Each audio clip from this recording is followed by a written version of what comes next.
दर पड़ोसी की तमन्ना अब हमारे दिल में है। देखना है जोर कितना बाजुए कातिल में है। ये लफ्ज उन स्वतंत्रता सेनानी के हैं जिनके साहस, बलिदान और शौर्य के गाथा आज भी पूरे देश भर में गाई जाती है। नमस्कार दोस्तों, जैसा कि आप भी यह जानते हैं कि जैसे ही भारत को आज़ादी दिलाने वाली स्वतंत्रता सेनानी की बात की जाती है तो हमारे दिमाग में सबसे युवा क्रांतिकारी भगत सिंह का चेहरा हमारे दिमाग में आता है। तो चलिए दोस्तों, आज हम इसी स्वतंत्रता सेनानी वीर भगत सिंह की जिंदगी के संघर्ष के बारे में जानेंगे।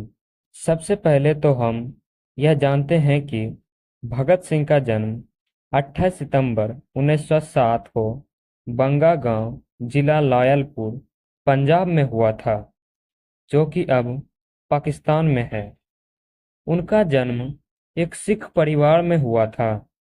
उनके पिता का नाम सरदार किशन सिंह और माता विद्यावती कौर थी। भगत सिंह ने चंद्रशेखर आजाद व पार्टी के अन्य सदस्यों के साथ मिलकर भारत की स्वतंत्रता के लिए अभूतपूर्व साहस किया। अमृतसर में 19 अप्रैल 1919 को जालियांवाला बाग हत्याकांड ने भगत सिंह को सोच पर बहुत गहरा प्रभाव डाला था। उसी समय से भगत सिंह लाहौर के नेशनल कॉलेज की पढ़ाई छोड़कर भगत सिंह ने भारत की आज़ादी के लिए नौजवान सभा का गठन किया। जब सन 1922 ईस्वी में महात्मा गांधी ने चौरी चौरा हत्याकांड के बाद किसानों का साथ नहीं दिया तो इससे भगत सिंह बहुत ही ज़्यादा निराश हुए। उसी समय से भगत सिंह का अहिंसा से विश्वास कमजोर हो गया और हिंसा के मार्ग पर चलने के लिए मजबूर हो गए और उसने चंद्रशेखर आजाद के साथ उनकी पार्टी हिंदुस्तान रिपब्लिक एसोसिएशन से जुड़ गए और उसे एक नया नाम दिया, जिसका नाम था हिंदुस्तान सोशलिस्ट रिपब्लिक एसोसिएशन। इस संगठन में भगत सिंह को सेवा, त्याग और पीड़ा झेल सकने वाले नवयुवक तैयार करना था। उसके बाद भगत सिंह सबसे पहले राजगुरु के साथ 1929 में मिलकर 17 दिसंबर 1928 को लाहौर में सहायक पुलिस के अध्यक्ष रहे। अंग्रेज अधिकारी जेपी सैंडर्स को मारा था। इस कार्रवाई में चंद्रशेखर आजाद ने उसकी पूरी तरह से साथ दिया और यही कारण है कि भगत सिंह ने साथ साथ क्रांतिकारी साथी बटुकेश्वर दत्त के साथ मिलकर भगत सिंह ने वर्तमान में नई दिल्ली में स्थित ब्रिटिश भारत की सेंट्रल असेंबली के सभागार संसद में 8 अप्रैल 1929 को अंग्रेज सरकार को जगाने के लिए बम और पर्चे फेंके थे।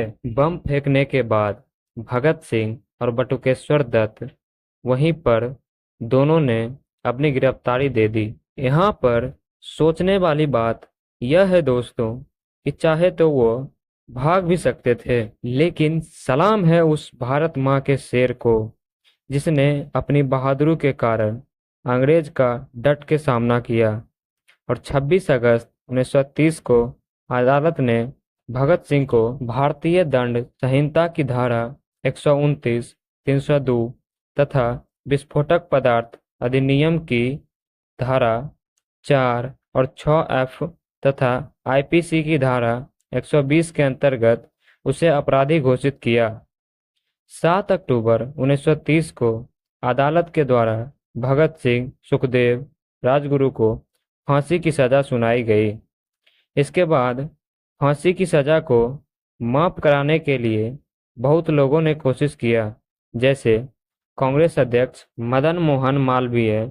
महात्मा गांधी ने भी सजा माफी करने के लिए अपील दायर की, लेकिन भगत सिंह अपनी सजा माफ कराना नहीं चाहते थे। उनका मानना था कि हम अंग्रेजों के सामने नहीं झुकेंगे।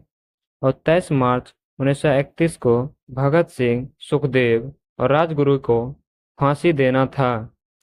फांसी की सजा से पहले वो लेनिन की किताब पढ़ रहे थे। जब उससे आखिरी इच्छा पूछी गई तो वह किताब को पूरा पढ़ने का समय मांगा, और जब पूरा हुआ तो भगत सिंह ने अपने किताब को ऊपर उछाला और तीनों क्रांतिकारी एक बार गले मिले और इसे 7:33 पर फांसी दे दी गई। फांसी के बाद लोग आंदोलन न कर दे इसके डर से पहले इनके मृत शरीर को पूरी तरह से काटा गया और फिर बोरियों में भर के फिरोजपुर ले गए और वहां घी के बदले मिट्टी तेल में डालकर इन्हें जलाने लगा। गांव के लोगों ने जब आग जलती देखी तो वो करीब जाने लगे। इससे डरकर अंग्रेज लाश को अधजले सतलुज नदी में बहा दिया। तो गांव के लोगों ने उसके शरीर के टुकड़ों को इकट्ठा करके विधिवत दाह संस्कार किया। इसके बाद भगत सिंह अमर हो गए।